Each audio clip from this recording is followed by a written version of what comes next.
Ladies and gentlemen, welcome to our series on the explanation of the bonds, the QPACs, and the SATPACs. This is going to deal specifically with bonds and how the SATPACs and QPACs will be converted into bonds. And so we need you to understand a little. We cannot take the time to explain everything to you because then we would be opening up the floodgates for individuals to manipulate the process and devalue them. And the issue is we are creating value for our bonds. We'll explain this to you in just a moment.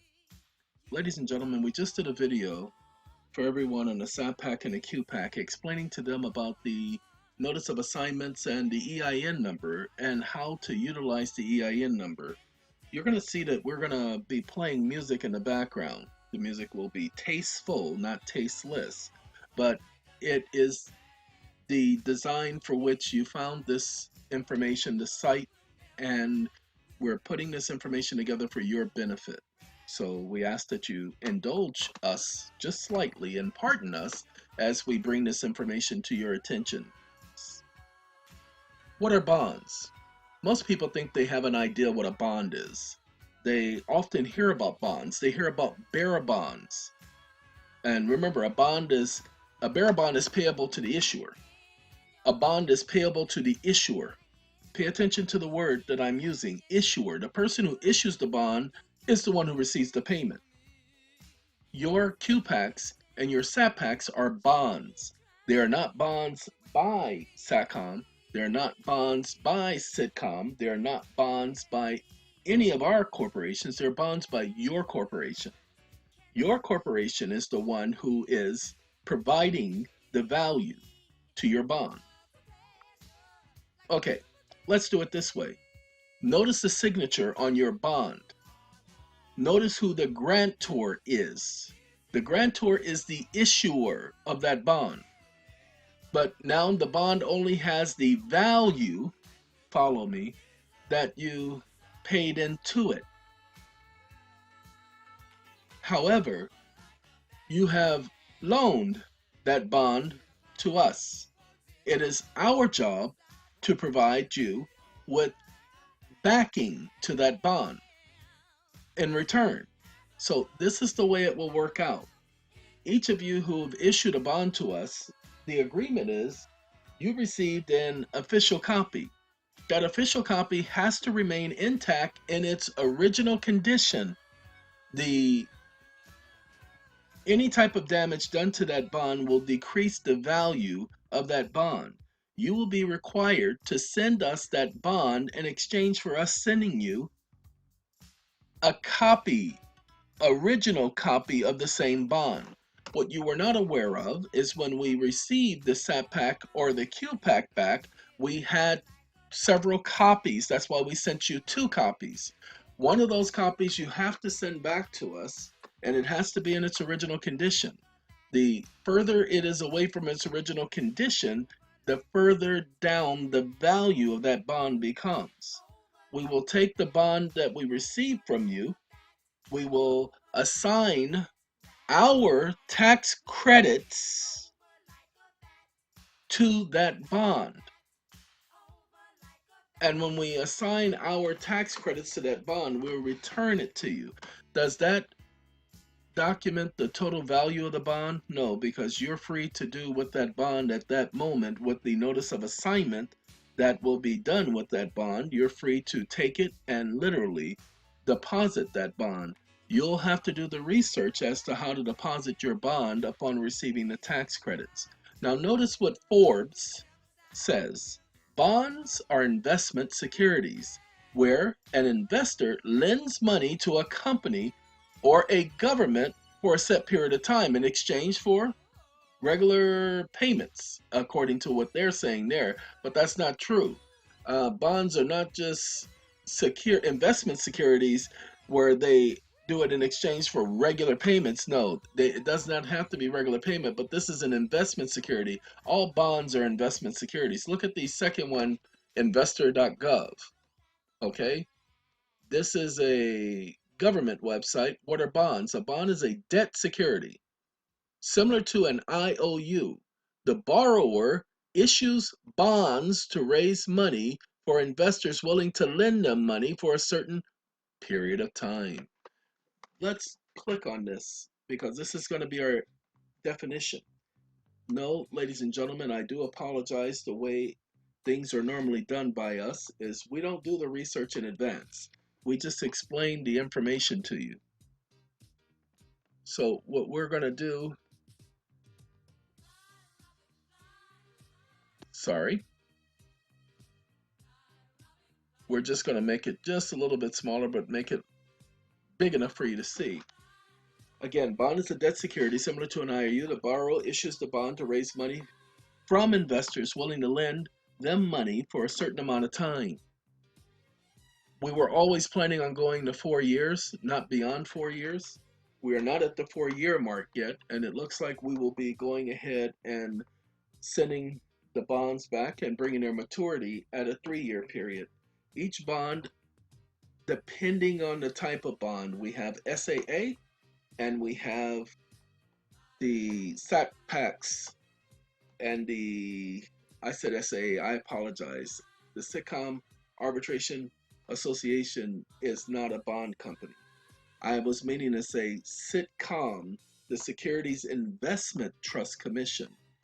Ladies and gentlemen, the Securities Acquisition Trust Commission, or SATCOM, and the Securities Investment Trust Commission were set up for this very purpose. That is what the names imply.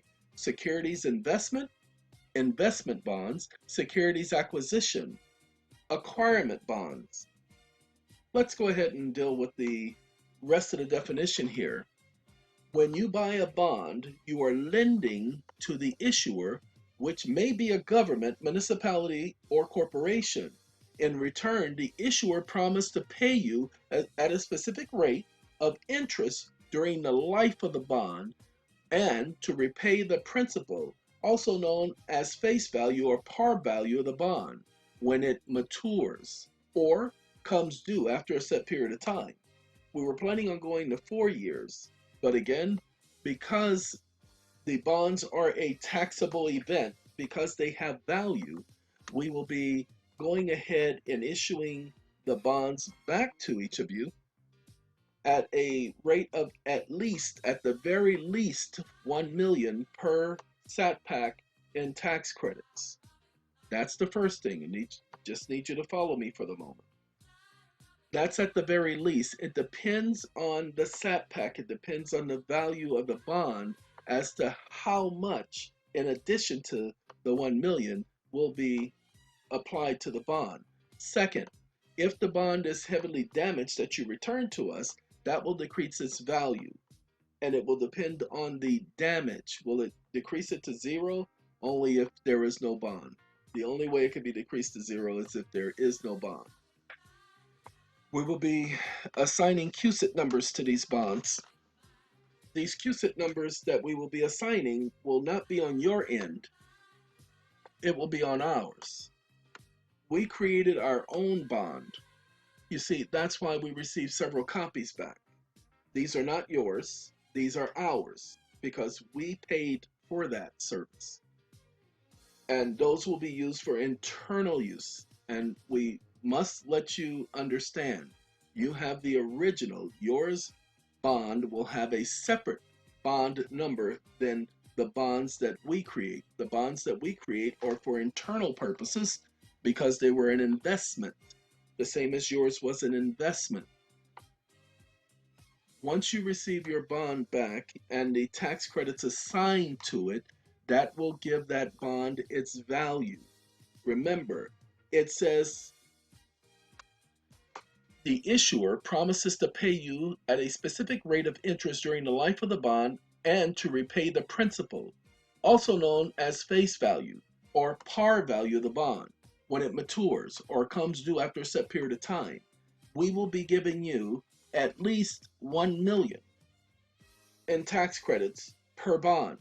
When you receive that, you will have received at least 100 times more interest, actually 100,000 times more interest than initially the bond was worth. So we'll be increasing that bond's value to at least $1 million. and again, I say that that's at the very least. When we give you the tax credits and the notice of assignment and the contract of assignment, where the organization receives the assignment, then they will have a notice of assignment. You will receive a copy of that to go with the credits. Once you have those credits, because this is all on, should I say, um, payments that are due and not received.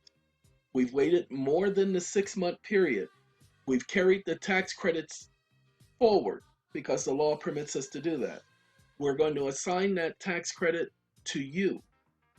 At that point, you will be able to, as a member, a partner of the organization, you will be able to take it to your tax agent and file it with your normal taxes, and you will be able to carry whatever portion of the credits of the taxes that you do not use, you'll be able to carry it forward.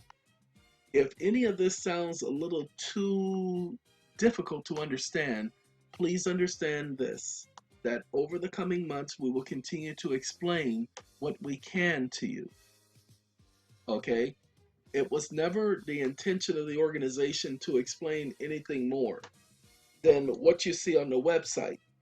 So please go back to the website, read the SATPAC and QPAC pages that apply to you.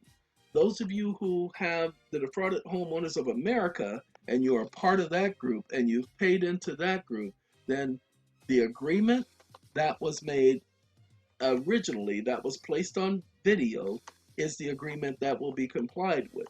And you will get a portion of the tax credits that came from that, which is greater than, I think it was $6 billion.